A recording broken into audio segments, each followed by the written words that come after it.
Shalom frères et sœurs, je crois par la grâce de Jésus que vous allez tous bien. Nous continuons notre étude sur le livre de 1 Pierre. Tout d'abord, je tiens à vous encourager à télécharger l'application Kanguka et écouter aussi les messages. Moi-même, j'écoute et ça me fortifie beaucoup. Toutefois, ce n'est pas une obligation.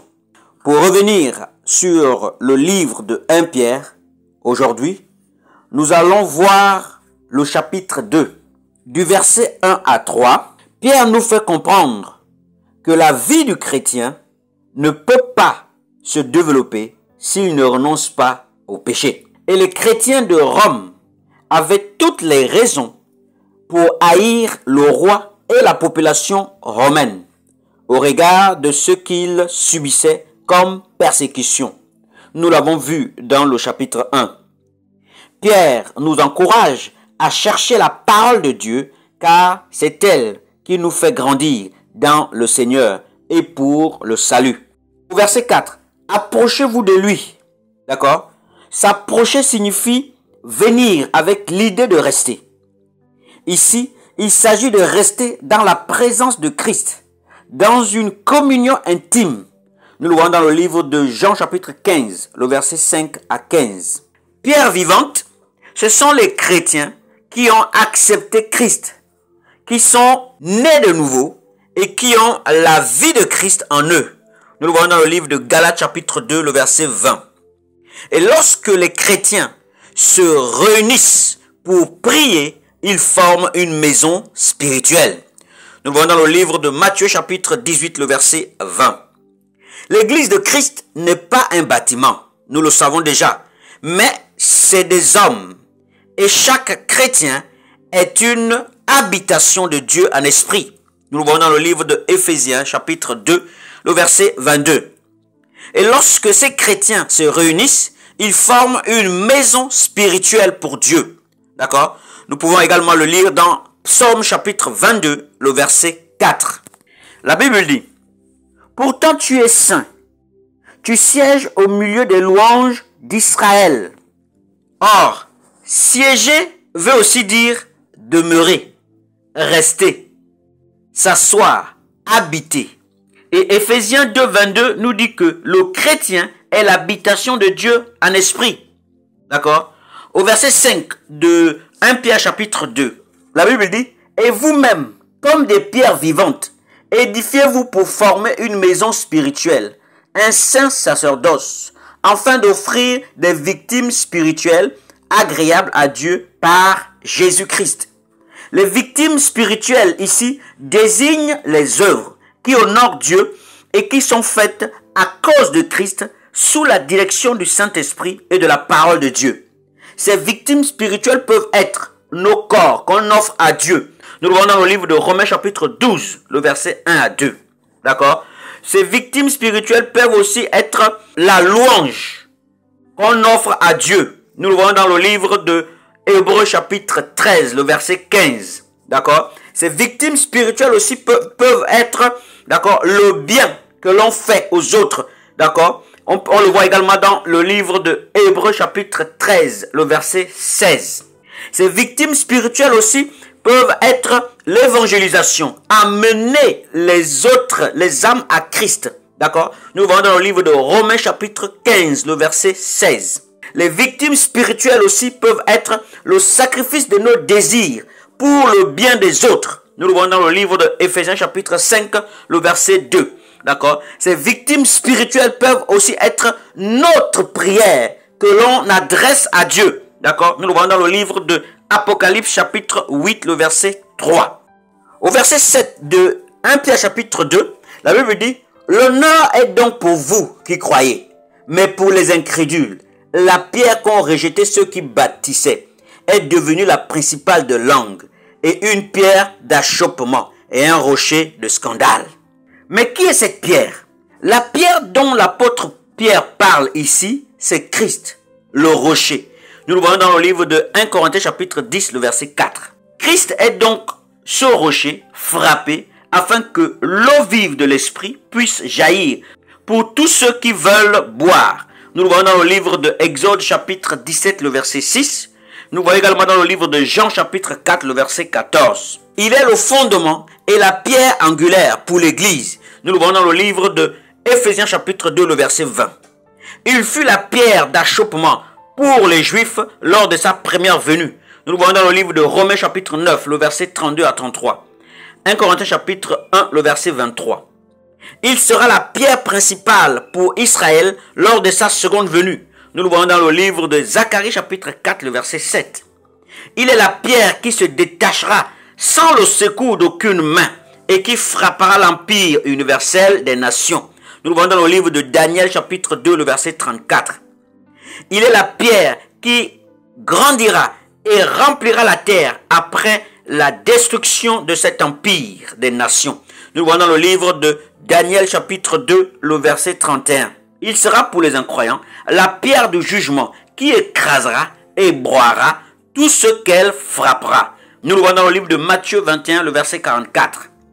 Au verset 9 de 1 Pierre chapitre 2, la Bible parle du sacerdoce royal. 1 Pierre chapitre 2, le verset 9. Vous, au contraire, vous êtes une race élue, un sacerdoce royal, une nation sainte, un peuple acquis, afin que vous annonciez les vertus de celui qui vous a appelé des ténèbres à son admirable lumière. D'accord? Mais qu'est-ce qu'un sacerdoce? Le sacerdoce, c'est la fonction d'un sacrificateur. Les synonymes de sacerdoce sont charge, fonction, mission. D'accord? La liste n'est pas exhaustive. Dans l'ancienne alliance, Israël aurait pu être un royaume des sacrificateurs pour Dieu. Nous le voyons dans le livre de Exode, chapitre 19, le verset 6. Mais ils ont violé la loi et Dieu va confier le sacerdoce à la famille d'Aaron et le service du sanctuaire à la tribu de Lévi. Nous le voyons dans le livre de Exode, chapitre 28, le verset 1 et Deutéronome, chapitre 10, le verset 8. Dans la nouvelle alliance, tous les chrétiens constituent un royaume des sacrificateurs. Nous le voyons dans le livre de Apocalypse, chapitre 1, le verset 6. Chaque descendant d'Aaron était sacrificateur par hérédité. Nous le voyons dans le livre de Hébreux, chapitre 5, le verset 1.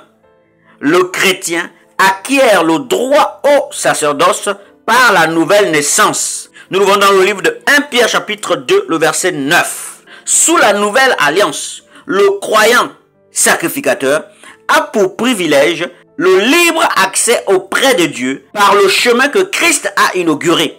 Nous le voyons dans le livre de Hébreux chapitre 10, le verset 20. Sous la loi, le souverain sacrificateur rentrait dans le lieu très saint une seule fois par an.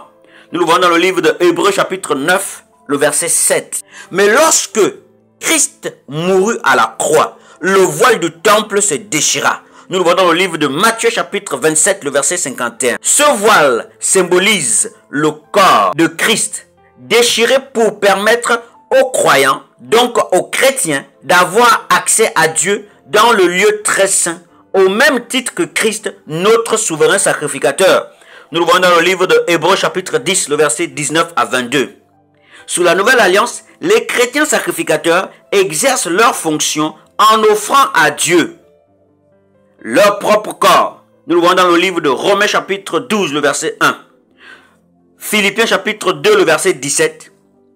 2 Timothée 4, le verset 6. D'accord? Il n'y a donc plus de super pasteurs. Il n'y a donc plus de super apôtres. Il n'y a donc plus de super prophètes. D'accord? Tous ont accès au lieu très saint par le chemin que Christ a inauguré. La seule différence, c'est la consécration de tout un chacun, la sanctification de tout un chacun, l'obéissance de tout un chacun. D'accord? La différence également, c'est l'âge. Il y a des aînés dans la foi. Il y a aussi des aînés en âge qu'il faut respecter.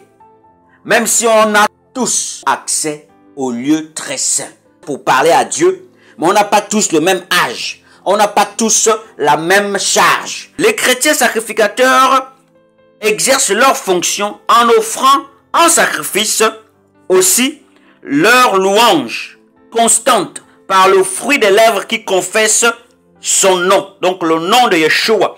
Nous le voyons dans le livre de Hébreux chapitre 13, le verset 15. D'accord? Les chrétiens sacrificateurs offrent en sacrifice, d'accord, leur liberté. Nous le voyons aussi dans le livre de Romains chapitre 12, le verset 13. Tite chapitre 3, le verset 14. D'accord? L'apôtre Paul nous dit également que tout m'est permis, mais tout ne m'est pas utile.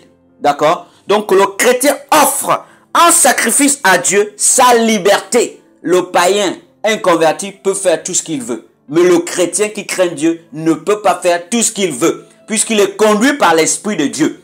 D'accord? Le chrétien sacrificateur sous la nouvelle alliance offre aussi en sacrifice, d'accord, son service. Nous le voyons dans le livre de Romains chapitre 6, le verset 13, Colossiens chapitre 3, le verset 24. D'accord? Sous la nouvelle alliance, tous les chrétiens sont des intercesseurs. Nous voyons dans le livre de Colossiens chapitre 4, le verset 12, 1 Timothée chapitre 2, le verset 1. D'accord? Que le nom de Yeshua soit béni, frères et sœurs.